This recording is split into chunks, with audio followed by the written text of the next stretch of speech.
The world's most dangerous habit doesn't involve crime, risk, or rebellion. It's sitting down at 7 p.m. saying, I'll rest for 5 minutes. And then suddenly it's 11:48 p.m. and you're asking ChatGPT weird things like, do fish get thirsty? Tonight, we're breaking that habit. And the funniest part? You don't even remember what happened between minute 5 and minute 4,000. I want to talk to you the same way I'd talk to a friend sitting next to me. Shoes off, evening air outside, and both of us pretending we're fine while our evenings disappear into the digital Bermuda Triangle. Because you know what's wild? Most people don't waste their evenings because they're lazy. They waste their evenings because their brain is exhausted from surviving the day, and it wants one thing, not to feel anything that requires effort. And I've been there. Oh, trust me, I've been there so many times I could give guided tours.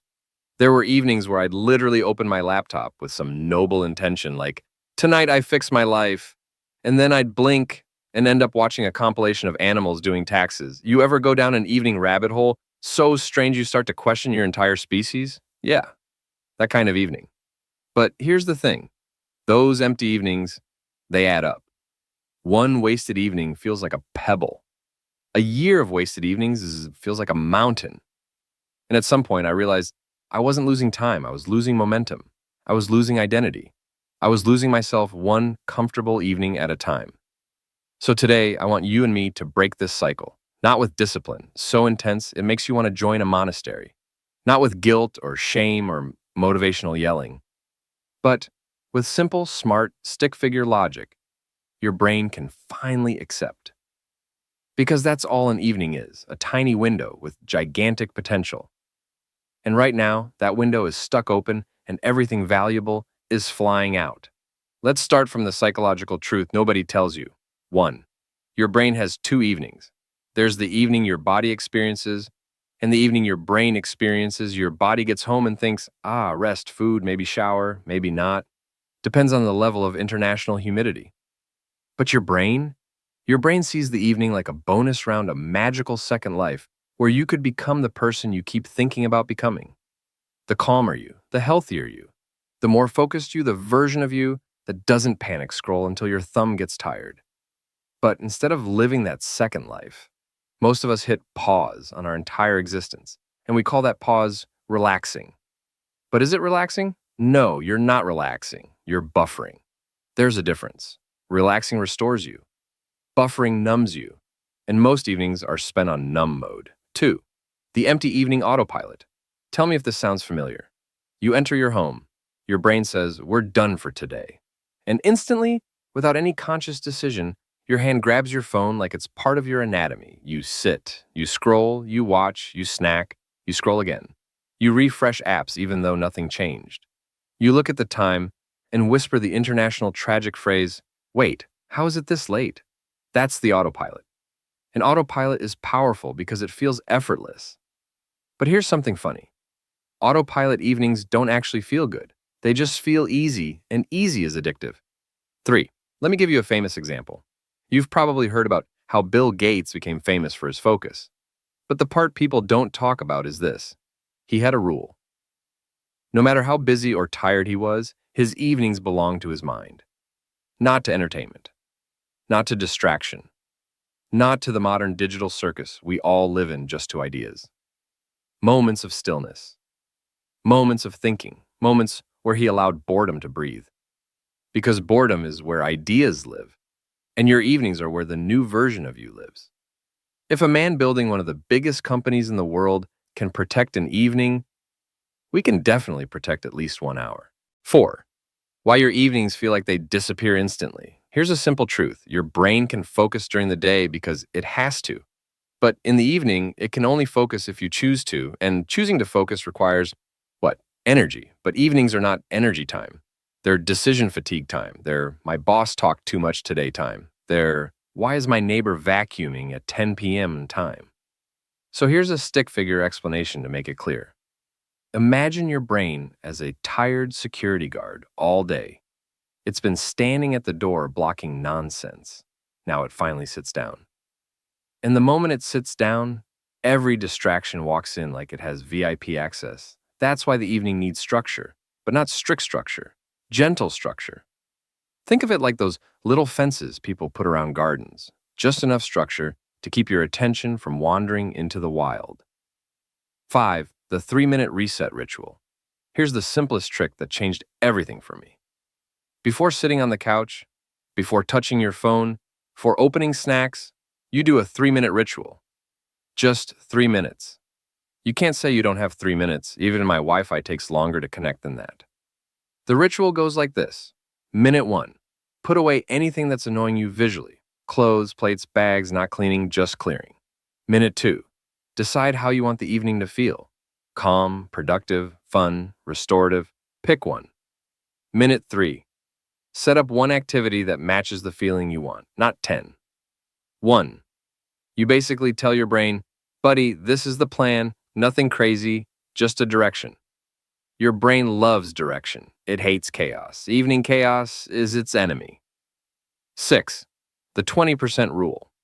This one is my personal favorite because even stick figure Joe can handle it. You never need to use your entire evening well. You only need to use 20%. 20% of a 4-hour evening is 48 minutes. That's nothing. That's one episode of a show. That's half a call with your talkative cousin. That's one scroll session on a bad day. But if you use 48 minutes intentionally, the remaining 80% becomes guilt-free relaxation. That's the secret. It's not about discipline. It's about design. You design your evening the way architects design rooms, with purpose. 7. The one-task evening formula. Most people create these dramatic evening to-do lists like they're auditioning for a productivity commercial. Tonight I will read 50 pages, plan my week, exercise, meditate, cook, clean, and learn a new language. No, you won't. And that's okay. An evening is too small for many things. But it's perfect for one thing. So here's the formula. Pick the one thing your future self will be excited you did. Just one. It can be tiny. Stretch for 10 minutes. Read 2 pages. Write a single paragraph. Organize one drawer. Walk for 8 minutes. Small things are evening-friendly, and small things build momentum. Momentum builds identity. Identity builds transformation. Transformation starts at 7 p.m. and ends before you fall into the digital abyss. 8. The entertainment trap. Let me say something a little controversial. Entertainment is fine, but entertainment before intention is dangerous. Because when you entertain a tired mind, it doesn't stop. You think you'll watch one video.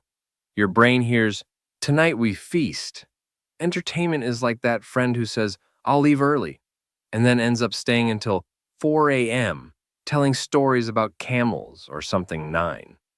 Why you need a reset activity.